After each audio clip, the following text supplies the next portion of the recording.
इतनी बड़ी जन आबादी में, जनसंख्या में विचार करना चाहिए कि भाई अब परिवर्तन होना चाहिए।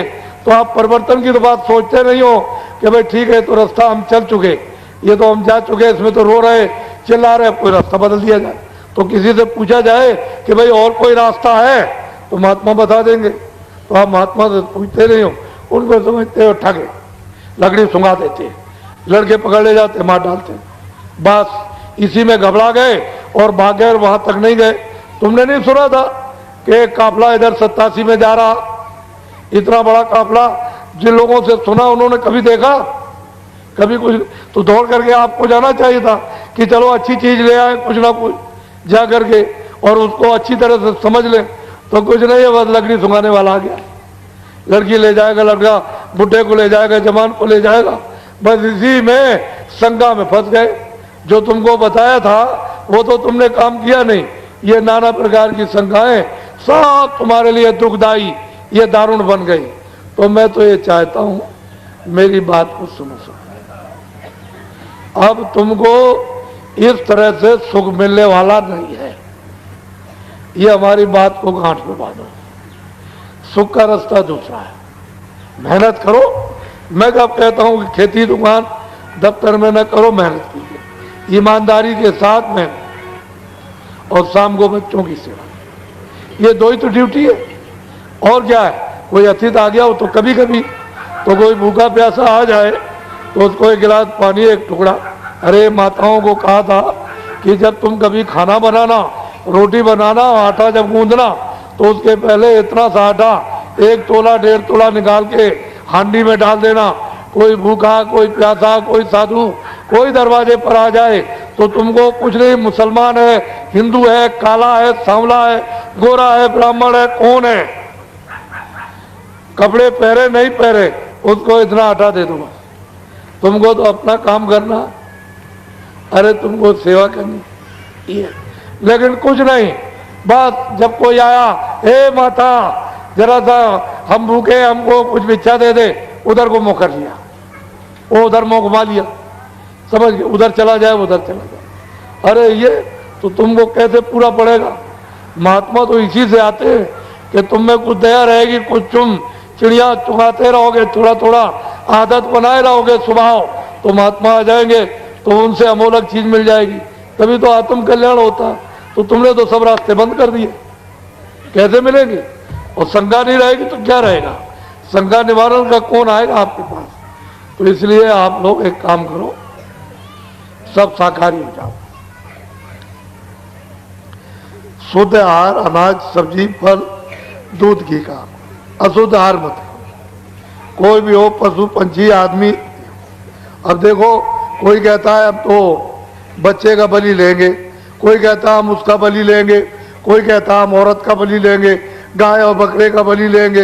अरे भाई देवता कहता है कि तुम आकर के चढ़ाओ, तुम्ही ने तो कहा कि हम देवता पे चढ़ा रहे, तुम्ही ने तो कहा खुश हो गया, अब इतने तुमने चढ़ा डाले, कल वो देवता कहेगा कि नहीं नहीं अब किसी को मत चढ़ाओ, अपनी माँ को ले आओ, मेरे सामने गर्दन काट के चढ़ा दो, अपनी स्त्री को ले आओ और यहाँ चढ़ाओ आकर के, और चढ़ा करके तुम खाओ। तो तुम कर लोगे एक काम,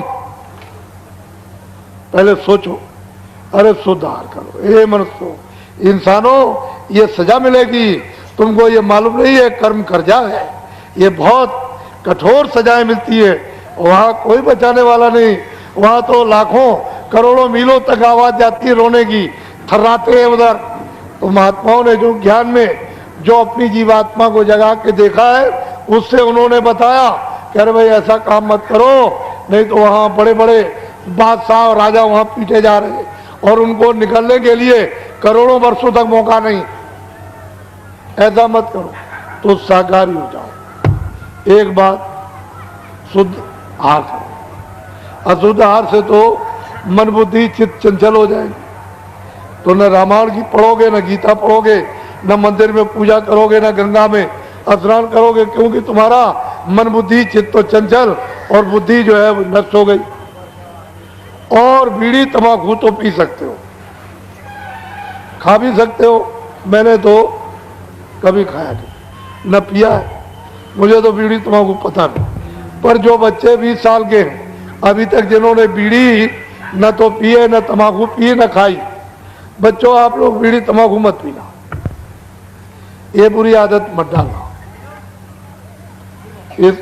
ऐसा कोई नशा मत करो कि आपकी बुद्धि पागल हो जाए।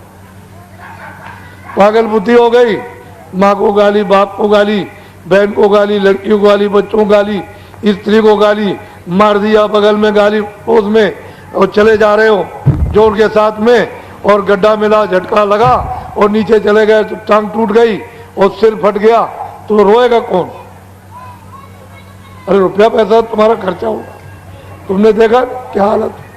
तो ऐसा कोई नशा न रामायण कहती है, न गीता कहती है, न कुरान, न महात्मा फकीर कहते, और तुम लोग वही काम करते हो जो उनके विरोध में हो, जो उनके खिलाफ। मुसलमान भी वही काम, न मोहम्मद को मानते हैं, न कुरान को, और न हिंदू रामायण को, न गीता को, न वेदों को मानते हैं, उनके विपरीत, न वो गंगा जमुना को, न देवी देवता को, विपरीत काम करते हैं। तो जो चीजें आपके लिए बताई हैं अब से समझो, नहीं तो ये समय जाने वाला है तो किराए का मकान है। ये समय पूरा होते ही मकान मालिक सटाक से आपसे ले लेगा और बस ये जमीन पर लेट जाएगा। इसको और क्या कर सकते, जला दो, गाड़ दो। फिर इनके पीछे क्या करोगे, मोह ममता में रो लोगे, बस बात खत्म हो जाएगी। कौन था, कहां से आया, कहां चला गया, क्यों मिला, क्यों नहीं।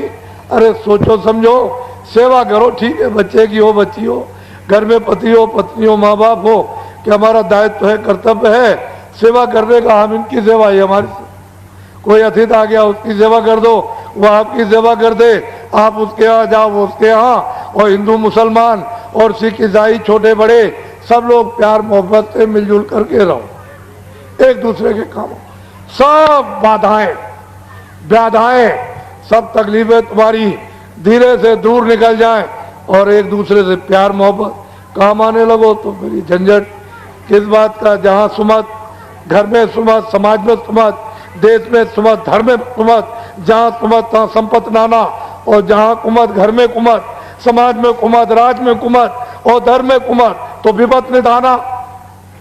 आप क्या करोगे? तो बच्चे बच्चियों, मैं अमोलक चीज आपको दूंगा, छोटी ये चीज कोई देगा नहीं।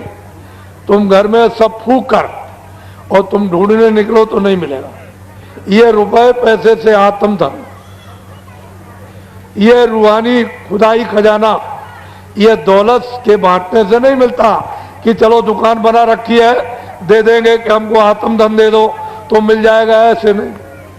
वो जब उसकी कृपा और दया मेहरबानी जब होती है उन महापुरुषों पर जो उसको प्राप्त करते हैं, वो फिर आदेश देते हैं कि इन मानव आत्माओं पर आत्मधन की वर्षा कर, तब जाकर के अमोलक चीज ये मनुष्य मंदिर में चलते चलाते ये आपको मिलती है। और इसी धन से, आत्म धन से ही जीवात्मा मरने के पहले मनुष्य मंदिर में जाग जाती है और वो दरवाजा जिसके अंदर बंद है खोल देती है, तो यहीं से स्वर्ग में, वैकुंठ में, यहीं से जाने का रास्ता, इसी मनुष्य शरीर से सीधे वैकुंठ जाओ, स्वर्ग में जाओ, वैकुंठ जाओ, ब्रह्मांड में जाओ, यहीं से आने और जाने का रास्ता अपने घर में। ये तो परदेश है। पुण्य छिड़े मृतलोक है, जब पुण्य छिड़ हो जाए तो स्वर्ग और मृत्यु, स्वर्ग और वैकुंठ से भी मृतलोक में आ जाते हैं। तो इससे ये पता है और आगे, और आगे आपका घर है, ये भी घर आपका नहीं, ये भी घर आपका नहीं है। तो असल में बात यह है, ये जमीन शरीर के नीचे है और शरीर का आसमान ऊपर, और जीवात्माओं की जमीन ऊपर है और नीचे आसमान है, उल्टा है। तो तुम अपने घर से तुम यहाँ भेज दिए गए हो और यहाँ तुमको फंसा लिया इस मोह ममता में, इस जाल में, माया में। अब तुम बहुत मुद्दत और सदियां और जुग बीत गए, या फंस गए, रास्ता भूल गए। एक ही रास्ता आने का और एक ही वापस जाने का। अब मैं आपको अमोलक चीज दूंगा, उसको लीजिए आप। यहाँ हमारे यहाँ आदमी चाहिए, इंसान चाहिए। तुम जो जात पात का रगड़ा झगड़ा अपने पास रखो, मनुष्य को पूरा अधिकार इस कलयुग में भगवान के भजन करने का दिया गया। कोई भी अमीर गरीब छोटा बड़ा निर्धन कोई भी ब्राह्मण क्षत्रिय वैश्य बंगी हरिजन कोई आदिवासी जिसको मनुष्य शरीर मिल गया उसको पूरा अधिकार यानी मनुष्य मंदिर में जीवात्मा को जगाकर भगवान के भजन करने का दे दिया। और कलयुग में इतना सुलभ इतना सहज और आसान है कि सतयुग त्रेता द्वापर कुछ नहीं।